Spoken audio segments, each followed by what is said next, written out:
اگر به رسم استروک ها دقت کنید، هر جا که حرکت به سمت بالا باشه، من حرکت های به سمت بالا رو با فلش های رو به بالا مشخص کردم.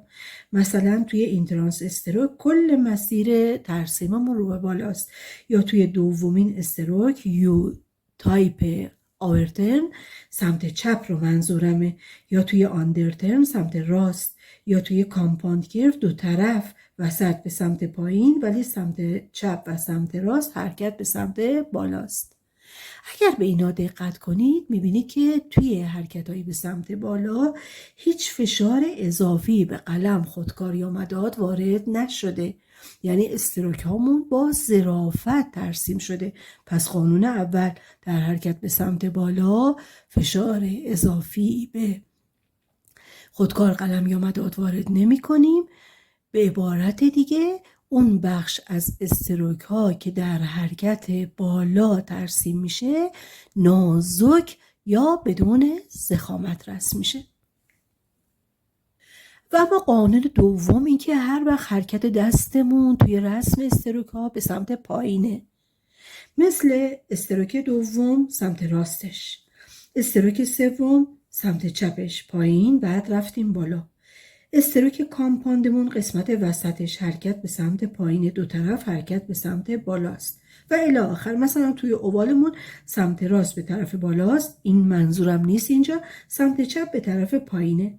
ببینید هر وقت حرکت به سمت پایین باشه ما نوشته هامون دارای ضخامت هست. ضخامت چطور ایجاد شده؟ با فشار دست ایجاد شده. پس دومین قانون اینو میگه که در حرکت به سمت پایین موقع رسم استروک ها شاهد شدو، ضخامت یا افزایش قطر نوشته هامون هستیم. و اما قانون سوم این که هر وقت حرکت میکنیم موقع نوشتن یک استروک از ضخامت به ظرافت یا به عکس از ظرافت به ضخامت، این تغییر ضخامتمون ناگهانی انجام نمیشه. ببینید منظورم چی هست؟ مثلا فرض کنید من اوال رو در نظر بگیرم. توی رسم اوال سمت راست رسممون بدون فشار اضافی بر قلم بود، نازک به سمت بالا. هر حرکت به سمت بالا بدون فشار قلم هست. بعدن که میمدیم سمت چپ یواش یواش فشار رو زیاد میکردیم. من جهت حرکت رو با فلش نشون دادم.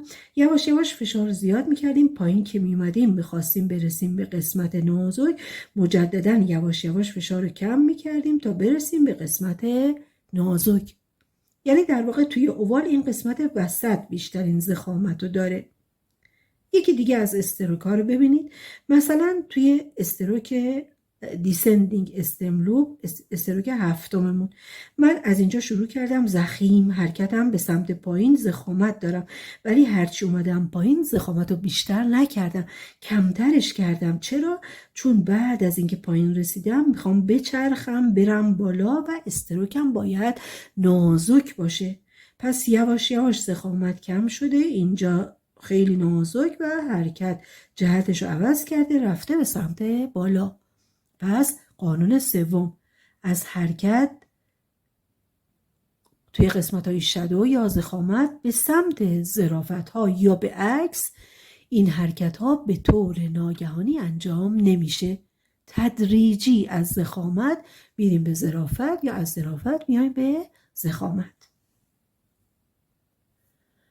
به رسم استروک هامون دقت کنید. استروک شماره دومون پایانش سمت راست روی خط بیسه. ببینید اینجا رو میگم. استروک سوممون شروعش روی خط هده. اینجا رو میگم. ببینید شروع از روی خط هد شده. اینجا استروک ششممون پایانش اومده روی خط بیس قرار گرفته. اینجا ضخامت. استروک هفتممون شروع ضخامتش روی خط هد بوده. اینجا روی بیس، اینجا روی هد.